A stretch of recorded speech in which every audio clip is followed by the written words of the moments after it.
Coucou tout le monde, nous voici pour une nouvelle vidéo. Ça fait un petit moment que j'ai pas filmé comme ça, en mode debout devant l'une des bibliothèques. C'est-à-dire que je suis devenue feignasse depuis que j'ai mon superbe fauteuil. Mais là du coup la vidéo pour aujourd'hui, ça nécessite que je sois debout pour aller chercher les petits livres. Donc on va commencer de suite.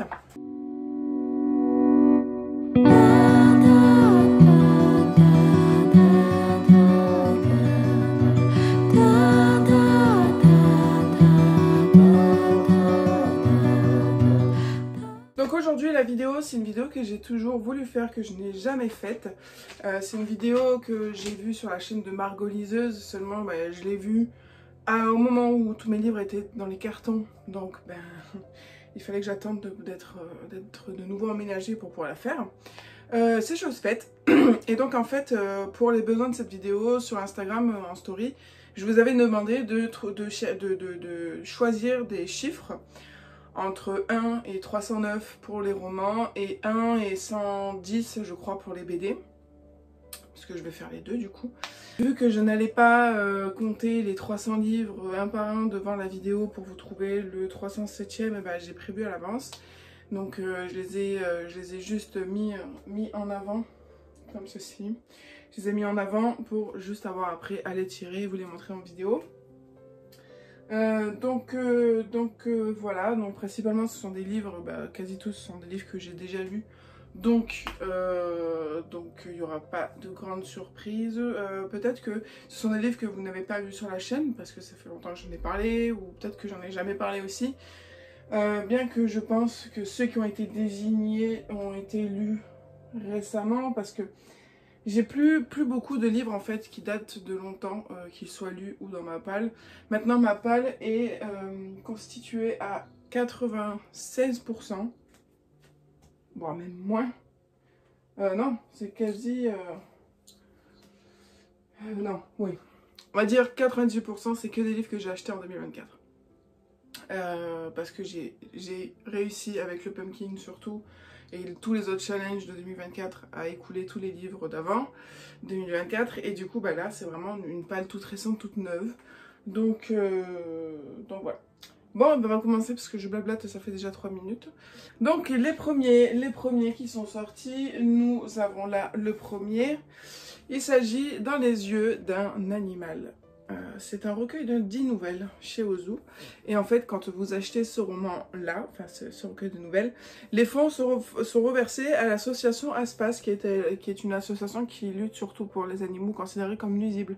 Donc comme les renards par exemple, ou comme les ratons laveurs, voilà, vraiment tout ce petit monde-là, très mal vu de façon générale.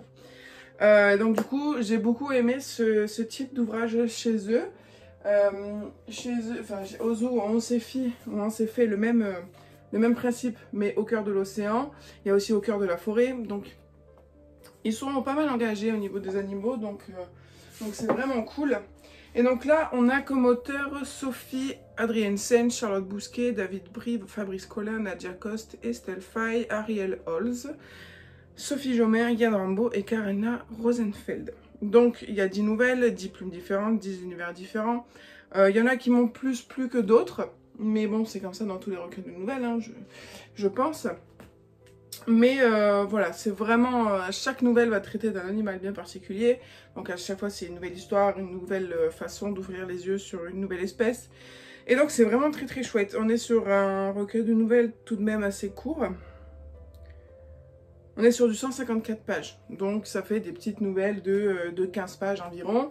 Et puis à la fin du recueil, vous avez un petit dossier documentaire sur l'association. Donc voilà, un très très bon recueil de nouvelles que je vous conseille tout aussi fortement que Au cœur de l'océan.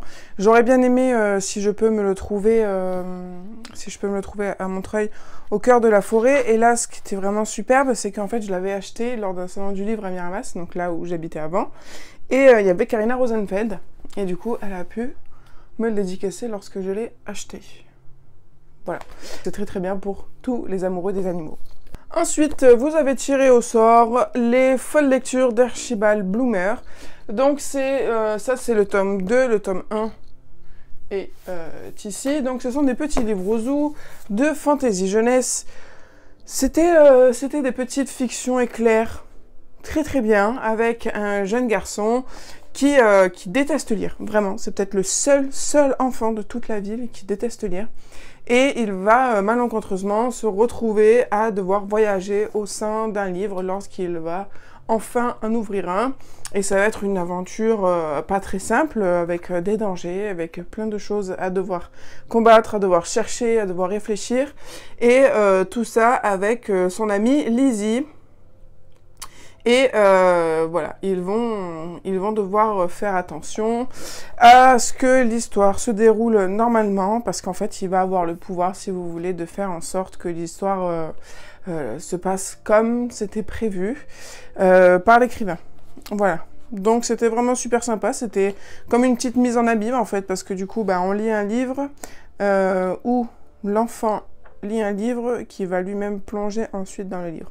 Donc c'était plutôt sympa, c'est écrit assez gros aussi, c'est du 150 pages à peu près. Voilà.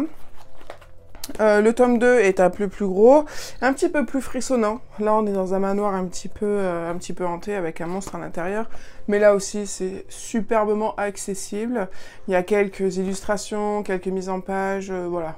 Vraiment très sympa. Ensuite, vous avez tiré au sort un livre parfaitement pour cette saison. Il s'agit de mes premiers romans de l'Avent que j'ai commencé l'année dernière. Donc là, c'était Le Noël de Clara, la petite sorcière. Les romans de l'Avent, je connaissais pas du tout le principe jusqu'à l'année dernière. Et du coup, l'année dernière, j'en ai lu 2. Donc j'ai lu Le Noël de Clara et Le Reine mystérieux. Et c'était vraiment super comme concept. Donc cette année, j'ai réitéré chez Ouzou aussi. Et donc là, vous voyez, c'est, pour ceux qui ne connaissent pas, à la base, vous avez un chapitre, enfin tous les chapitres, toutes les pages d'un chapitre sont reliées entre eux, vous voyez. Normalement, ils sont reliés comme ça.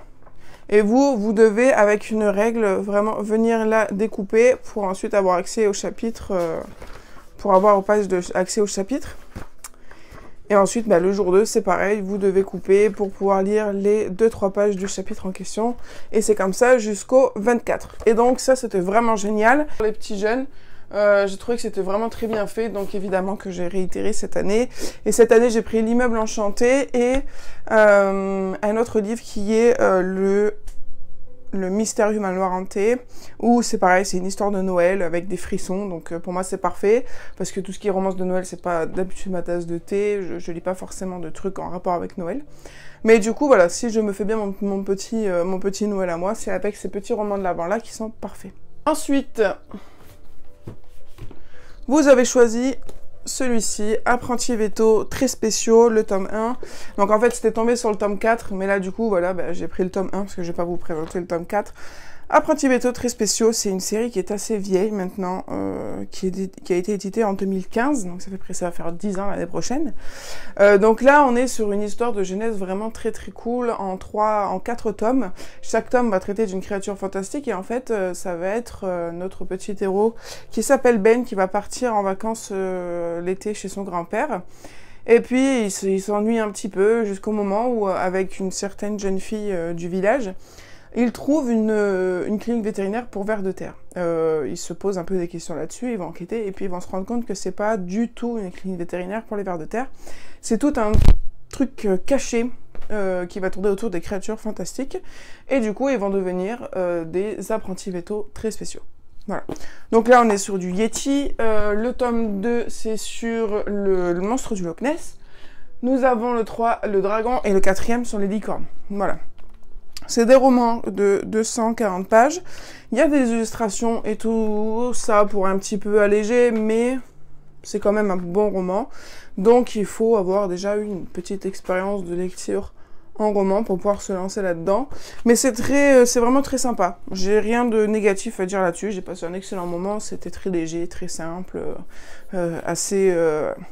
assez dépaysant, donc voilà, c'était vraiment cool. Et puis les deux personnages, Ben et Pearl, ils sont vraiment très différents, donc ça va donner une amitié très complémentaire et super intéressante à découvrir dans un milieu auquel ils ne sont pas du tout habitués. Ensuite, vous êtes tombé sur Animal Heroes. Donc ça c'est le tome 1. J'ai le tome 2 et là ça fait partie aussi de mes grands coups de gueule que j'ai passé dans la dernière vidéo au sujet des séries qu'on commence à traduire mais qu'on ne termine pas. C'est une série, normalement il y a plus de 9 tomes je crois. Enfin il y a pas mal de tomes et en fait on n'a que les 2 premiers qui sont traduits de l'allemand. Voilà, donc c'est dommage parce que ça partait très très bien. C'est une version un peu plus simplifiée de Animal Totem, mais avec quelque chose d'un peu plus moderne, parce que l'agence, il va y avoir une agence secrète qui va avoir un petit peu des gadgets un peu plus avancés que dans Animal Tattoo, où ça va être des méthodes anciennes, voilà, où ça va être de la guerre pure et dure, un petit peu moyenâgeuse. Là, ça va vraiment être avec des gadgets très avancés technologiquement, donc c'est relativement pareil. Hein. On va avoir des enfants qui vont se transformer en Animal Heroes, donc ils vont rencontrer leur Animal Totem, ils vont avoir des facultés qui vont se développer par rapport à leur Animal Totem. Mais voilà, il y a donc le clan des gentils, les Animal Heroes, et le clan des méchants, les Animal Beasts, et les Beast Boys, pardon. Donc c'était très bien, mais vous n'aurez pas la suite. C'était très bien aussi parce que ça fait 175 pages, et ça se lisait très très bien, c'est écrit assez gros quand même, donc là c'était un petit peu plus facile à lire que Animal Totem par exemple, où là on est quand même sur du 15 ou 20 tomes, je sais même plus. Mais voilà, c'est vraiment super dommage que, encore une fois, on n'ait pas la suite de la série. Ensuite, vous êtes tombé sur Aventure au refuge, donc ça c'est le tome de Boss. Donc c'est Laura P. Sikorski qui écrit ça chez les Dragons d'Or. Et donc ce sont des livres pareil que vous achetez et la somme est reversée enfin une partie de la somme est reversée à la SPA.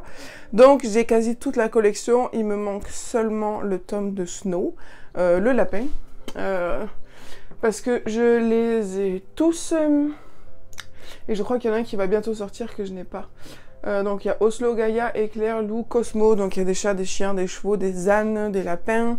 Qu'est-ce qu'il y a d'autre? Je crois que c'est déjà tout.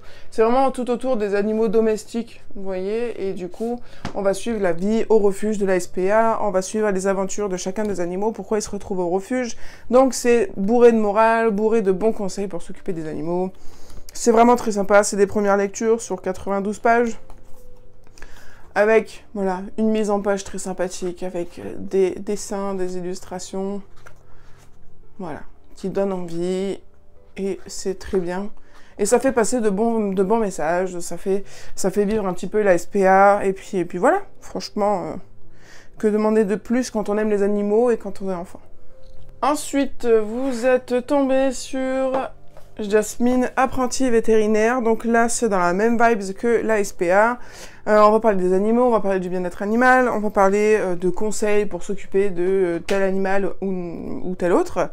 Là c'est les premiers romans, donc c'est chez Gallimard Jeunesse, et donc on va suivre Jasmine qui a ses parents qui travaillent chez les animaux.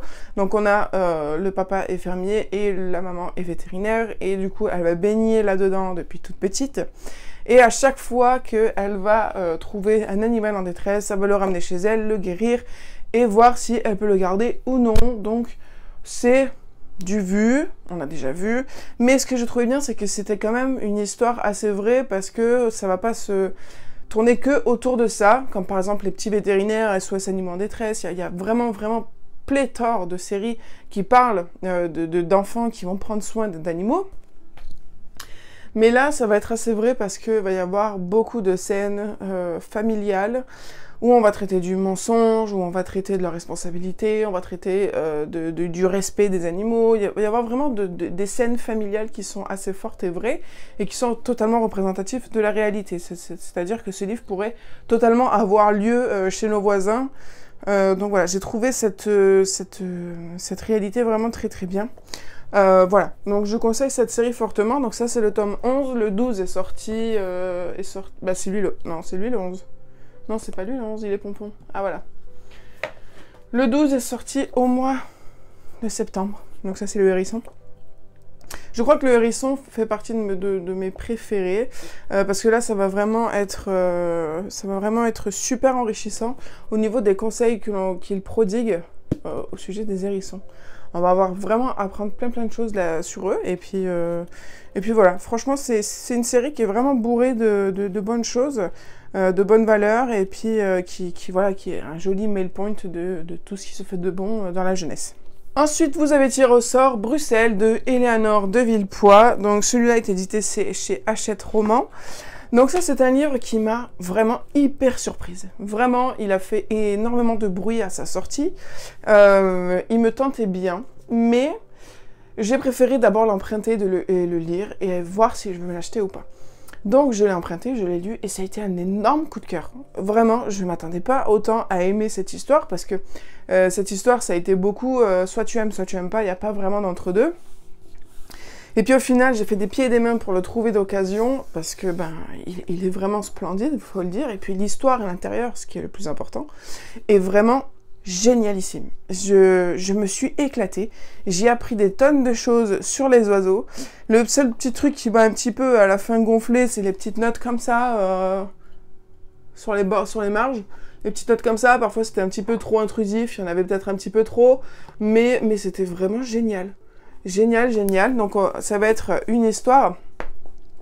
À Bruxelles, depuis le printemps, des œufs se volatilisent. Le Parlement des oiseaux décide de tirer au clair cette disparition mystérieuse. La mission est confiée à un trio bigarré, Jaboterne, un pigeon lunaire, Seth, une corneille acariâtre, et Champerdu, un rouge-gorge tapageur. En 8 jours, d'un bout à l'autre de la ville, cette équipe improbable va devoir résoudre l'affaire, quitte à laisser des plumes. Génial, en plus c'est une assez grosse critique de notre société à travers ces oiseaux. Et j'ai vraiment beaucoup aimé. Ça se lit hyper vite. Franchement, j'ai pas vu passer le livre. On est sur même pas du 280 pages. Et puis, c'est toute une richesse de connaissances ornithologiques. Je crois que c'est ça qu'on dit. J'ai appris des tas de choses sur les pigeons. J'ai appris des tas de choses sur les rouges-gorges, sur les corneilles, sur les corbeaux. Les perruches aussi, il y a vraiment plein de choses dans ce bouquin et franchement il mérite d'être un peu plus présent sur les réseaux parce qu'il est vraiment super bien. Voilà, c'est pas courant les livres sur les oiseaux et du coup c'est pour ça que j'en profite vraiment pour heureusement que vous êtes tombé dessus, mais j'en profite vraiment pour en parler en bon parce qu'il était vraiment très bon. Le seul livre qui parle d'oiseaux à ma connaissance, et que j'ai connu que là, il y a 2 mois en arrière, c'était les clans du ciel. Voilà. Donc ça va être un petit peu le même genre, avec des clans des oiseaux, des disparités entre chacune des espèces, et au final, une quête qui va réunir différentes espèces d'oiseaux. Mais voilà, il est vraiment très bien fait à l'intérieur, autant qu'à l'extérieur. On a des jolies présentations de chapitres, et puis des illustrations qui rendent vraiment très bien, et qui nous aide un petit peu à nous mettre en image cette fabuleuse histoire. Voilà, vraiment très beau livre, au top. Ensuite là, alors là vous voyez, il y en a encore en bas, mais là il n'y en a aucun qui a été tiré au sort. On passe directement au milieu. Hop. Donc on va se décaler. Donc au milieu, vous avez choisi, alors c'était tombé en fait au milieu de la pile là.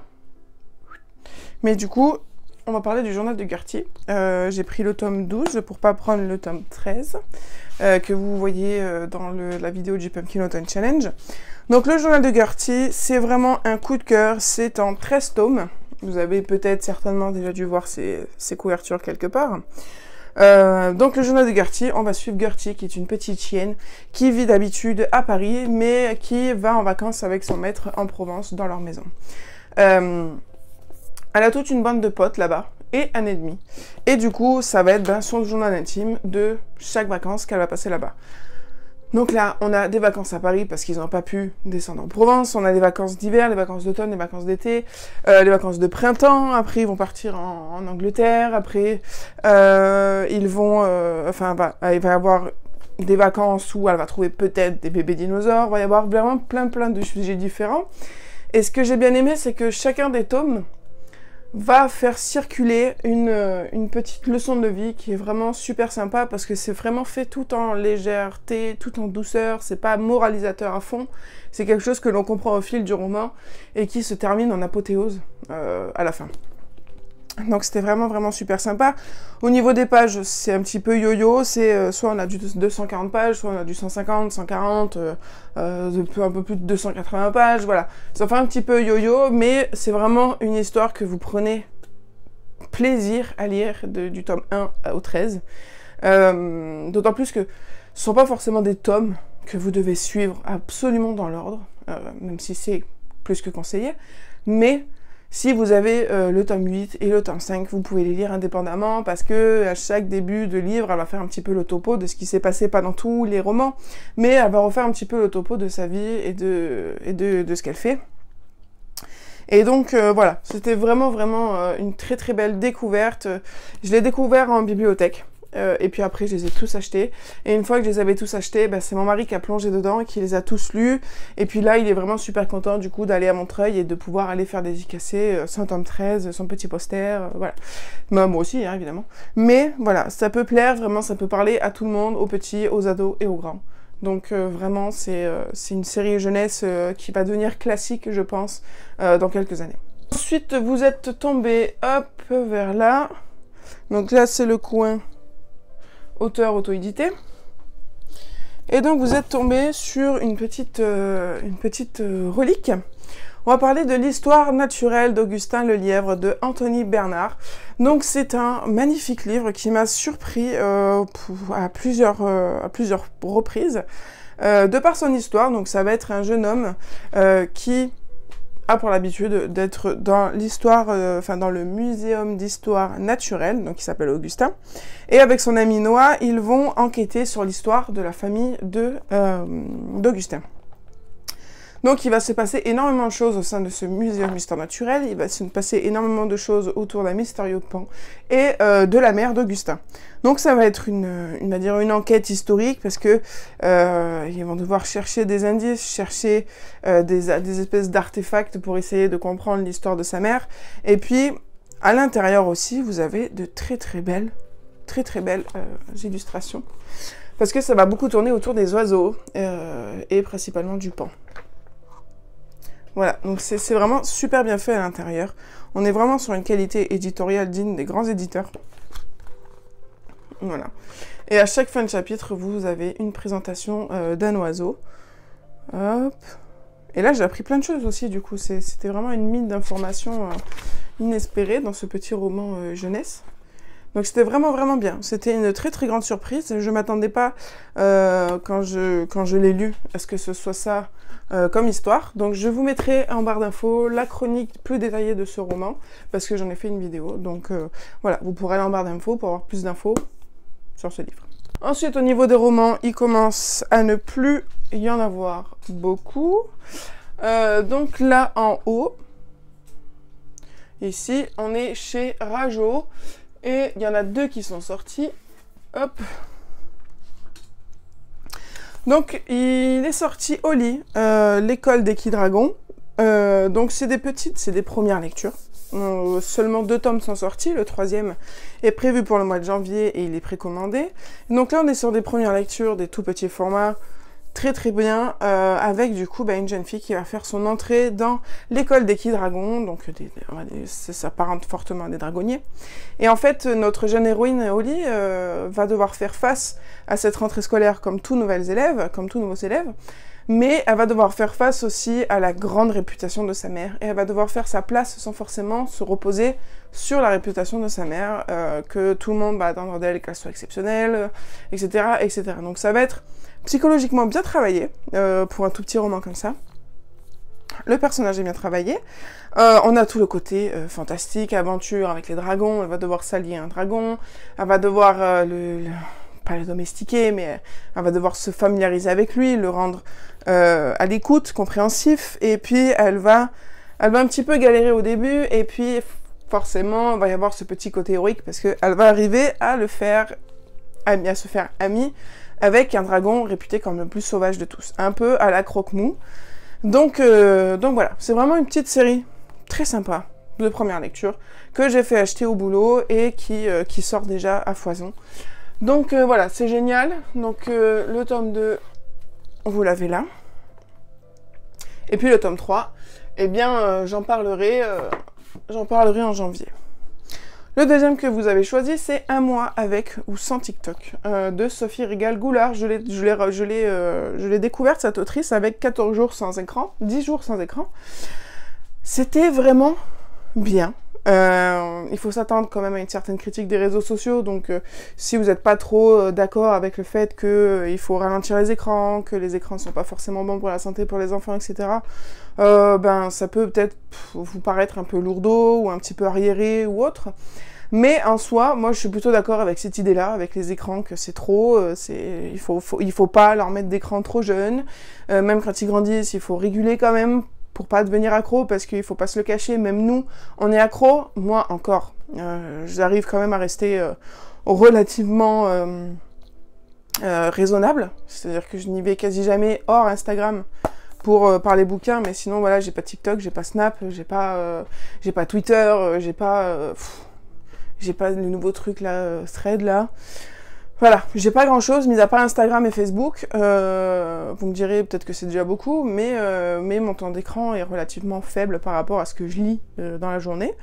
Et donc du coup, c'est vraiment ça que je veux, moi, pour mon fils personnellement. Je peux pas lui interdire parce que sinon ça serait le mettre en totale marginalisation. Mais je pense qu'il faut quand même réguler et lui faire comprendre que c'est pas quelque chose de forcément bon à trop forte consommation. Parce que quand même Internet c'est riche, etc. Les réseaux sociaux, ça peut permettre à s'ouvrir à des personnes qui ne trouvent pas forcément chaussures à leurs pieds dans la vraie vie. Donc il y a certains bons côtés, mais il y a quand même pas mal de mauvais côtés. Et donc du coup, là ça va être une TikTokeuse qui a 4000 abonnés sur TikTok, qui va se lancer le défi de ne plus aller sur TikTok. Voilà. Donc on va suivre un petit peu son périple, de savoir si elle va réussir à tenir, comment elle va tenir, est-ce que c'est vraiment une addiction, comment vont réagir toutes les personnes autour d'elle à qui elle va dire qu'elle ne veut plus faire de TikTok, parce que ça aussi forcément, l'ambiance sociale fait que des fois on se sent un peu poussé à faire ci, un peu poussé à faire ça, et que si on fait pas comme tout le monde, on va être jugé, etc. Donc ça va être tous ces thèmes-là qui vont être abordés ici. Donc c'était vraiment pas mal. C'était vraiment pas mal, j'ai bien aimé. De toute façon, la plume de Sophie Régal-Goulard est vraiment super. Hein. 10 jours sans écran, je l'ai beaucoup aimé aussi. 10 jours sans écran, c'est un papa avec ses 2 enfants qui va totalement les couper de leur écran pendant 10 jours. Ils vont partir en trek dans la montagne. Et au début, ça va être compliqué, hein, de pas avoir d'écran, de pas avoir de téléphone, voilà. Et puis, on va suivre leur périple, voilà, pendant 10 jours. Et donc, il y a toute une série comme ça. Là, par exemple, il y a 365 jours pour devenir des champions. Vous avez 4 mois pour être égaux. Voilà, elle fait beaucoup de sujets d'actualité, des sujets importants, sous forme de petits défis que vont se lancer ces personnages. Voilà. Donc ça, c'est une série qui est vraiment chouette. Vraiment chouette. Je suis très contente de l'avoir découverte, parce que c'était vraiment riche comme lecture. Vraiment top. Voilà. Ensuite, nous arrivons au dernier roman. On va essayer de pas tout péter. Vous êtes tombé sur Lily et les créatures de la nuit chez Seuil de Nick Lake. Donc c'est un roman que je trouve vraiment fabuleux et éditorialement parlant. Il est vraiment magnifique. Mais ce roman m'a un petit peu mis des bâtons dans les roues parce que j'ai eu énormément de mal avec l'héroïne, qui est totalement imbuvable. Parce qu'elle n'accepte pas, parce qu'en fait elle a une maladie, on ne peut pas lui reprocher, et cette maladie la rend vraiment assez dépressif, assez compliqué à gérer, et puis elle va vraiment très mal voir l'arrivée d'un petit frère, ou c'est une petite sœur, l'arrivée d'une petite sœur, et en fait elle va avoir des mots extrêmement durs envers ce bébé. Et envers ses parents, elle est extrêmement dure, elle a un comportement, pour moi, qui est exécrable, et qui n'est pas excusable parce qu'elle est malade, je trouve. Parce que parfois, on se dit, mais en fait, non, c'est pas sa maladie qui l'a fait parler, parce qu'elle va un peu se reposer dessus, et puis les adultes vont beaucoup lui donner cette excuse-là, elle est malade, donc c'est pour ça qu'elle est comme ça. Non. À certains moments, c'est pas la maladie qui parle, c'est elle. Et bon, voilà, c'est vraiment dommage d'avoir un caractère comme ça. Heureusement qu'elle a réussi un petit peu à se calmer en vue de la fin du roman, mais ça se calme qu'à la fin du roman, quoi. Donc, c'est un roman pas très long, hein, vous allez me dire, il fait 270 pages, mais bien pendant 230, 240 pages, ça va être vraiment exécrable, une tête à claque, quoi. Et voilà, ça m'a gâché un peu l'histoire, parce qu'en vrai, l'histoire était pas mal, c'est une histoire de doppelganger, où elle va se réveiller, elle va s'échapper de sa maison, et puis quand elle va tenter de revenir, elle se rend compte qu'il y a ses parents, mais que ses parents ne sont pas ses parents, et que c'est des créatures qui ont pris possession de ses parents. Et donc du coup, elle va être aidée d'un corbeau et d'une taupe et d'une souris et d'un serpent qui vont lui dire, en gros, qu'il y a une prophétie qui tourne, qu'elle est la seule à pouvoir chasser ces créatures, etc., etc. Donc le pitch est vraiment très très bon, mais le personnage, pas bon, pas trop bon. Voilà, donc c'est vraiment dommage. C'est vraiment dommage, mais voilà. Mais je le garde quand même parce que j'ai trouvé l'histoire en elle-même super originale, mais ça fera pas partie des romans que je vais garder ad vitam aeternam, quoi. Voilà. Donc écoutez, je pense que cette vidéo est déjà assez longue comme ça, donc on va s'arrêter là pour aujourd'hui. Et puis les BD, eh ben, ce sera dans une autre vidéo. Voilà, comme ça vous gardera un petit peu de suspense. Donc j'espère que cette vidéo vous aura plu. Moi j'ai bien aimé faire ça, retrouver un petit peu, enfin ressortir des livres qu'on ne voit pas forcément beaucoup sur la chaîne. Et puis des vidéos, enfin des livres que vous n'avez quasiment peut-être jamais vus. Voilà, donc je vous fais plein de gros bisous et je vous dis à très bientôt sur la chaîne pour de nouvelles vidéos.